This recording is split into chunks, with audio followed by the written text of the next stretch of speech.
Assalamualaikum warahmatullahi wabarakatuh. Alhamdulillahirabbil alamin. Wassalatu wassalamu ala asyrafil anbiya'i wal mursalin wa ala alihi wa sahbihi ajma'in. Amma ba'd. Saudaraku sebangsa setanah air, Jokowi banyak dijuluki oleh netizen sebagai raja tipu, raja kibul, raja tega, Pinocchio Jawa, penghancur demokrasi, hipokrit alias munafik, manusia esok dele sore tempe, keturunan PKI, sain kiri belok kanan, manusia pengadu domba, dan lain-lain.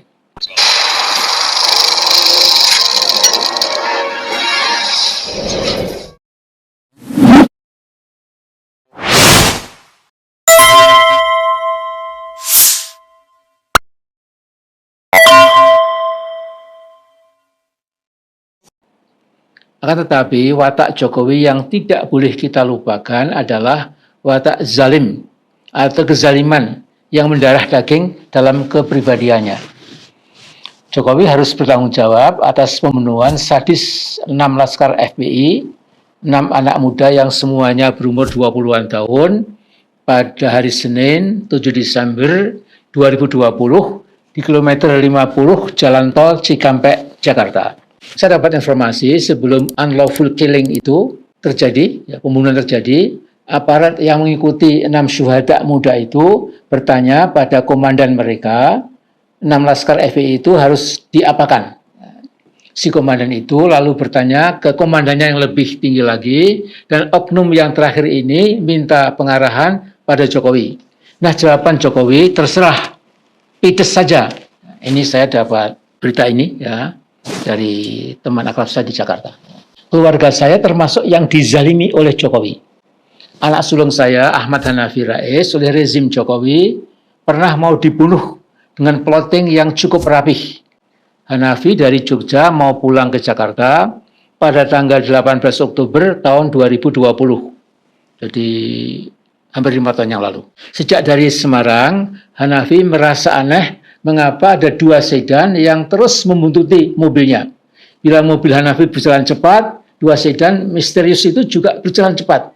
Bila mobil Hanafi pelan, 2 sedan itu juga ikut pelan. Rupanya di tol Cipali, kilometer 112, sudah menunggu 2 truk besar yang siap menyergap mobil Hanafi. Tentu 2 sedan yang dinaiki oleh manusia iblis itu selalu berkomunikasi dengan manusia iblis yang lain yang mengendarai 2 truk besar dan siap membunuh anak sulung saya.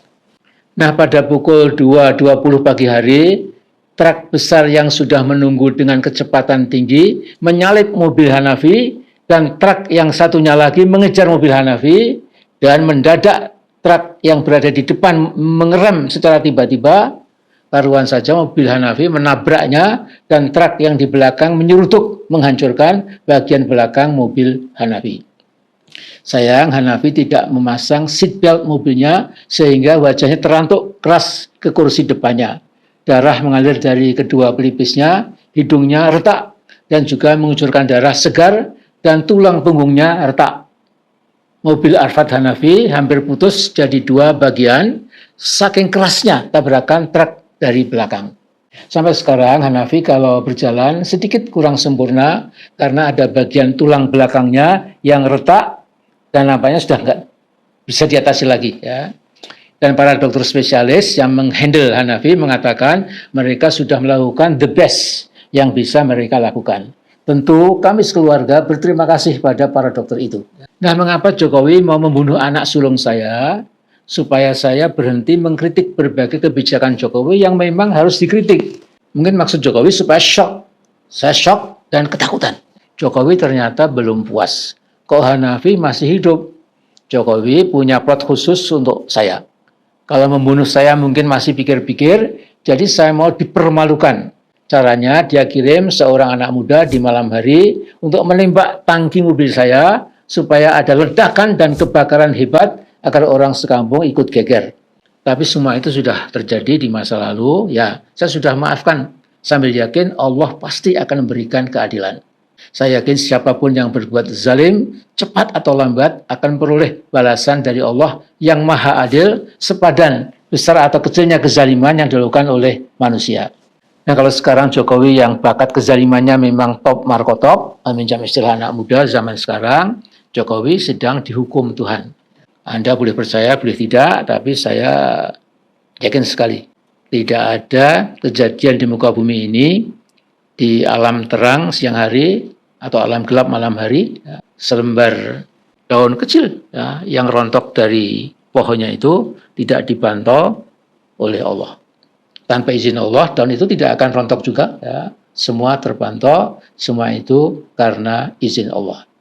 Jadi Allah itu maha pengampun, Al-Ghafur, Al-Ghaffar. Kalau misalnya ini Jokowi berdoa pada Allah sampai mentok, bisa saja penyakit ajaib yang dideritanya pelan-pelan bisa menghilang.